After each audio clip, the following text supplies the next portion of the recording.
തല മറന്ന് എണ്ണ തേക്കരുത് എന്ന് നമ്മൾ പലരും കേട്ടിട്ടുണ്ട്. എന്നാൽ എനിക്ക് നിങ്ങളോട് പറയാനുള്ളത്, നിങ്ങൾ തല മറന്ന് എണ്ണ തേക്കണം എന്ന് തന്നെയാണ്. ഈ കൊറോണ കാലത്ത് നമ്മൾ കുളിക്കുമ്പോൾ ദേഹമാസകലം സോപ്പിട്ട് കഴുകും. പക്ഷേ നമ്മുടെ തലയിൽ ഒരു തുള്ളി ഷാമ്പു ഇട്ട് ഈ തലയൊന്ന് കഴുകാനായിട്ട് എത്ര പേർ ഓർക്കാറുണ്ട്, ശ്രദ്ധിക്കാറുണ്ട്? ഈ ചർമ്മരോഗങ്ങൾ ഇപ്പോൾ വളരെ കൂടുതലായിട്ട് കാണാറുണ്ട്. അതും അലർജിയുടെ ഭാഗമായിട്ട് ഉണ്ടാകുന്ന ഒരു പ്രശ്നമാണ്. ഈ അലർജി ഉള്ളവർക്ക് വളരെ എഫക്റ്റീവ് ആയിട്ടുള്ള ട്രീറ്റ്മെൻറ്റ് നമുക്ക് മോഡേൺ മെഡിസിനിൽ കൊടുക്കാം.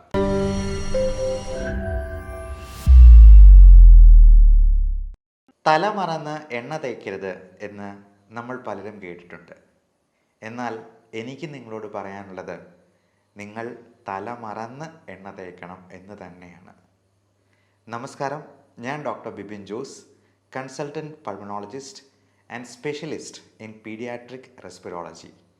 തല മറന്ന് എണ്ണ തേക്കണം എന്ന് പറയാൻ പ്രധാനപ്പെട്ട കാരണം, ഞാൻ അലർജിയിൽ സ്പെഷ്യലൈസ് ചെയ്യുന്ന ഒരു ഡോക്ടറാണ് എന്നുള്ളത് കൊണ്ട് തന്നെയാണ്. നമുക്ക് പലർക്കും അറിയാവുന്നതുപോലെ തലയിൽ എണ്ണ തേച്ച് കഴിയുമ്പോൾ തല കൂടുതലായിട്ട് വേർക്കാനും ENT റിലേറ്റഡ് ആയിട്ടുള്ള പ്രോബ്ലംസ്, പ്രത്യേകിച്ചും നമ്മുടെ ശ്വാസകോശ നാളികളിൽ കഫം ഉണ്ടാകാനും മൂക്കൊലിപ്പ്, തുമ്മൽ, അലർജി പ്രശ്നങ്ങൾ എല്ലാം കൂടുതലാകാനും നമ്മുടെ കുട്ടികളിൽ ഇത് വളരെ കൂടിയ പ്രശ്നങ്ങൾ ഉണ്ടാക്കാനും സാധ്യത ഏറുകയാണ് എന്ന് മനസ്സിലാക്കുക. എൻ്റെ അടുക്കൽ വരുന്ന അലർജി രോഗികളിൽ പലരിലും ഞാൻ കണ്ടിട്ടുള്ള ഒരു കാര്യമാണ്, തല നിറച്ച് എണ്ണ ഇങ്ങനെ മെഴുകിയിട്ടിരിക്കുകയാണ്. അത് കുറച്ച് നെറ്റിയിലേക്കും ചിലപ്പോൾ കഴുത്തയിലും ഒക്കെ നിൽക്കും. ഈ തല മറന്ന് എണ്ണ തേക്കുക എന്ന് പറയുന്നത് കൊണ്ട് ഞാൻ ഉദ്ദേശിച്ചത്, തല ഒഴിച്ച് ബാക്കിയുള്ള ഭാഗങ്ങളിലെല്ലാം നല്ലപോലെ എണ്ണ പുരളണം എന്നുള്ളത് കൊണ്ട് തന്നെയാണ്.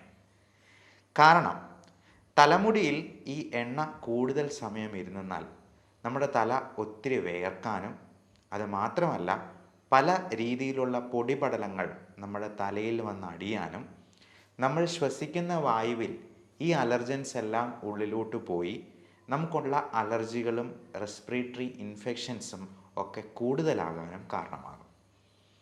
പ്രത്യേകിച്ചും ഈ കൊറോണ കാലത്ത് നമ്മൾ കുളിക്കുമ്പോൾ ദേഹമാസകലം സോപ്പിട്ട് കഴുകും.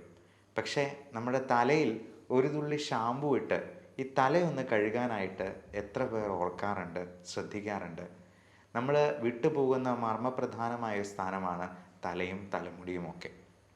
അപ്പോൾ തലയിൽ എണ്ണ തേക്കുകയാണെങ്കിൽ കുളിക്കുന്നതിന് ഒരു അരമണിക്കൂർ മുൻപ് തേച്ച് പിടിപ്പിച്ചിട്ട് കുളിക്കുന്ന സമയത്ത് ഒരു തുള്ളി ഷാമ്പു ഇട്ട് അത് കഴുകിക്കളയുകയും കൂടെ ചെയ്യുക. ഇനി തല മറന്ന് എണ്ണ തേക്കുന്നതിനെ പറ്റി നമുക്ക് ചിന്തിക്കാം. തല മറന്ന് എണ്ണ തേക്കുമ്പോൾ തലയൊഴിച്ച് ബാക്കി എല്ലാ ഭാഗത്തും നമ്മൾ ഓയിലിൻ്റെ ഒരു നേർത്ത പാളി, ഒരു ചെറിയ കോട്ടിങ് നമ്മൾ കൊടുക്കുകയാണ് ചെയ്യുന്നത്. അത് നമ്മുടെ സ്കിന്നിൽ ആവശ്യമായ ഹൈഡ്രേഷൻ ഉണ്ടാകാനായിട്ട് കാരണമാകും.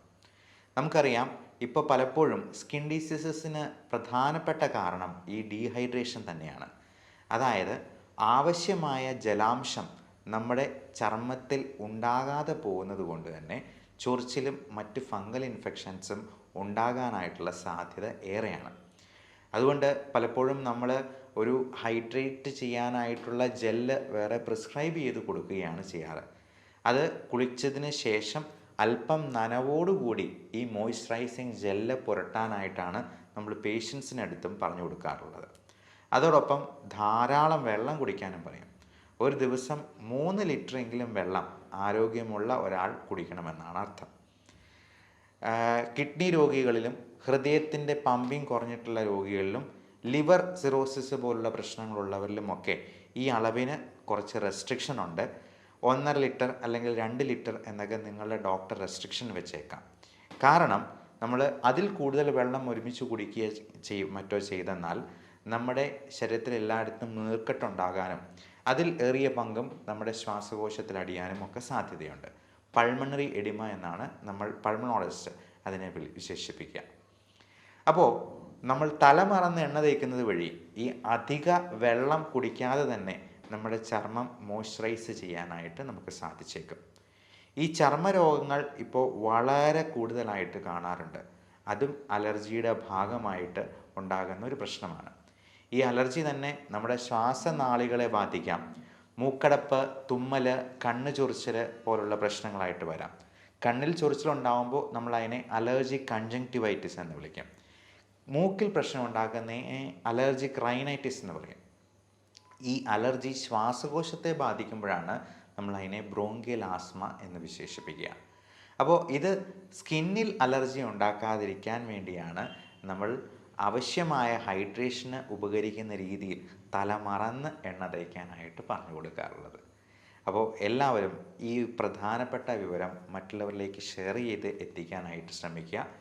ഇങ്ങനെയുള്ള അലർജി എന്തെങ്കിലും ഉണ്ടെങ്കിൽ നിങ്ങൾക്ക് ഇതിനെപ്പറ്റിയുള്ള സംശയങ്ങൾ ഇവിടെ കാണുന്ന വാട്സപ്പ് നമ്പറിൽ ബന്ധപ്പെട്ട് സംശയ നിവാരണം നടത്താവുന്നതാണ്. ഓൺലൈൻ കൺസൾട്ടേഷനും അവൈലബിൾ ആണ്. ലോകത്തെല്ലായിടത്തും മോഡേൺ മെഡിസിനിൽ ഒരേ മരുന്നുകൾ തന്നെയാണ് കൊടുക്കുക. അപ്പോൾ അങ്ങനെയുള്ള മരുന്നുകൾ ആവശ്യമുണ്ടെങ്കിൽ നിങ്ങൾക്ക് അത് നിങ്ങളുടെ സമീപത്ത് നിന്ന് തന്നെ അവൈലബിൾ ആക്കാവുന്നതുമാണ്.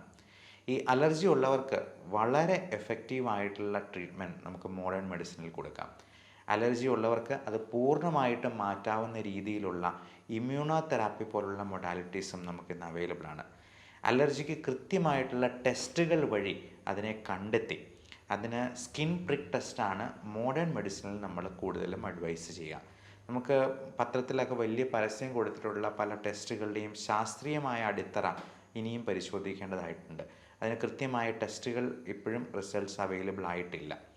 അതുകൊണ്ട് കൃത്യമായിട്ടുള്ള പരിശോധനകളും ബ്ലഡ് ടെസ്റ്റും ഇമ്മ്യൂണോഗ്ലോബുലിൻസിൻ്റെ അളവും ചെക്ക് ചെയ്ത് അലർജിയെ കൃത്യമായി കണ്ടെത്തിയെന്നാൽ നമുക്ക് ഇത് പൂർണ്ണമായിട്ടും മാറ്റാവുന്ന രീതിയിലോ അല്ലെങ്കിൽ 95% കൺട്രോൾ ചെയ്യാവുന്ന രീതിയിലോ നമുക്ക് ഇതിന് മരുന്നുകൾ കൊടുത്ത് ആവശ്യമായിട്ടുള്ള കരുതലുകൾ എടുത്തുകൊണ്ട് തന്നെ നമുക്ക് ചെയ്യാവുന്നതാണ്. ഇതിനൊക്കെ മുൻപായിട്ട് നമുക്ക് ചെയ്യേണ്ട കാര്യം അലർജി ഉണ്ടാക്കുന്ന അലർജൻസ് എന്തൊക്കെയാണെന്ന് കണ്ടെത്തി അത് പൂർണ്ണമായിട്ടും മാറ്റിയെടുക്കുക, നമ്മുടെ വീട്ടിൽ നിന്നും അതിനെ ഒഴിവാക്കുക എന്നുള്ളത് തന്നെയാണ്.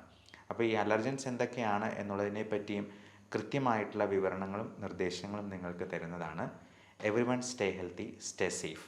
അപ്പോൾ നിങ്ങളുടെ കുട്ടികളോട് പീഡിയാട്രിക് പൾമണോളജിയിൽ സ്പെഷ്യലൈസ് ചെയ്തിരിക്കുന്ന ഒരു ഡോക്ടർ എന്ന നിലയിൽ ഞാൻ വീണ്ടും പറയുന്നു, തല മറന്ന് എണ്ണ തേൽക്കുക. നന്ദി, നമസ്കാരം.